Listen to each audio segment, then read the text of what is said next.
Welcome po sa Cooking Alasen. Gagawa naman po tayo ngayon ng ice cream cake. 2 sangkap lang po yung ating gagamitin sa paggawa na re.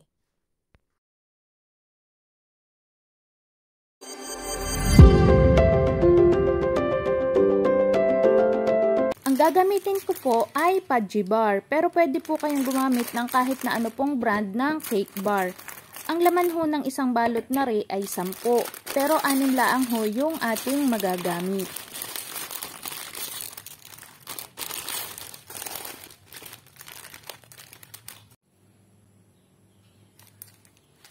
At 1 lata ho ng creme densada. Gumamit laang ho kayo ng kahit na ano na gusto ninyong lalagyan. Maglagay din ho kayo ng wax paper or parchment paper para ho kapag isinali ninyo ay madaling matanggal sa lalagyan.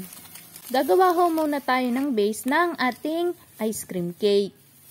Atin laang hong mumuhag-muhagin or pipira-pirusuhin ang 3 piraso ng Fudgy Bar.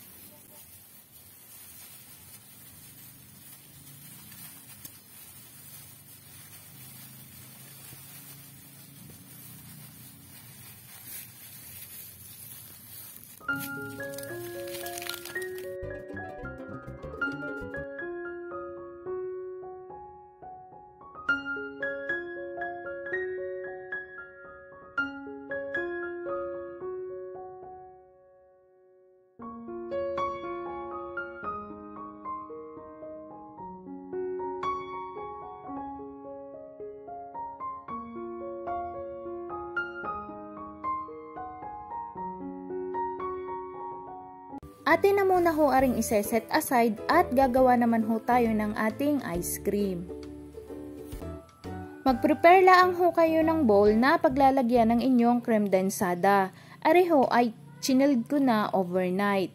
Kung hindi ho available sa inyo ang creme densada, pwede ho kayong gumamit ng 1 pack ng all-purpose cream at 1 lata ng condensed milk.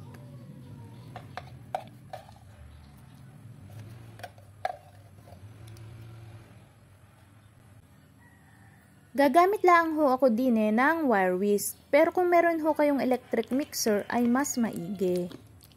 Haluin nyo lang ho hanggang sa maging smooth yung ating creme densada.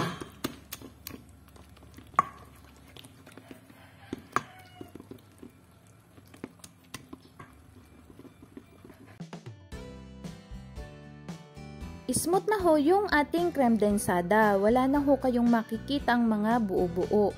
Pwede nyo na ho aring isalin sa inyong lalagyan. Ari ho yung ating base na ginawa kanina, kaya isasali na ho natin yung ating ice cream mixture.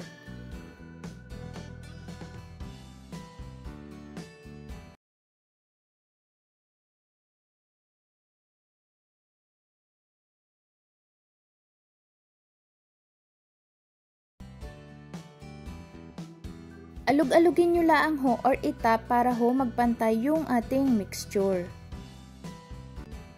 At ang sunod naman ho ay ilalagay naman natin yung natitira pang 3 Fudgy Bar.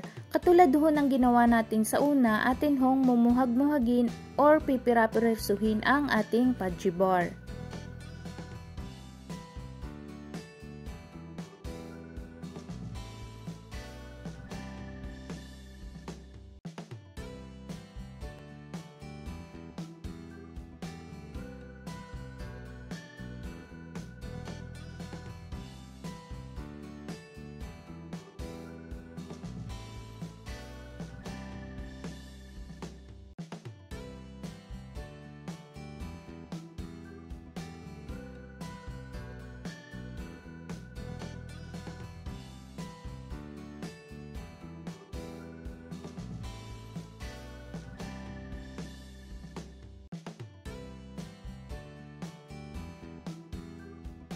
Yan, tapos na ho nating ilagay yung ating Fudgy Bar. Ari naman ho ay ilalagay natin sa ref ng 3 oras or hanggang sa tumigas yung ating ice cream cake. Ari na ho yung ating finished product. Matigas na ho ari, kaya atin naman hong isasalin.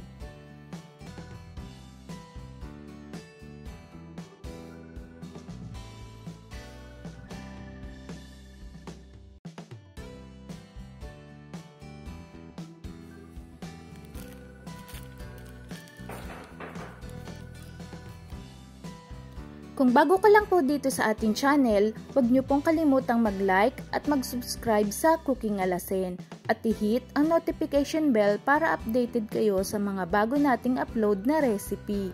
Mura na, masarap pa! Ang ganda po ng kinalabasan ng ating ginawa. Atin naman pong i-slicein para makita naman natin yung loob. Sa 2 sangkap lang, makakagawa na kayo ng masarap na dessert. Kaya subukan nyo ho are at tsak magugustuhan ng inyong mga chikiting.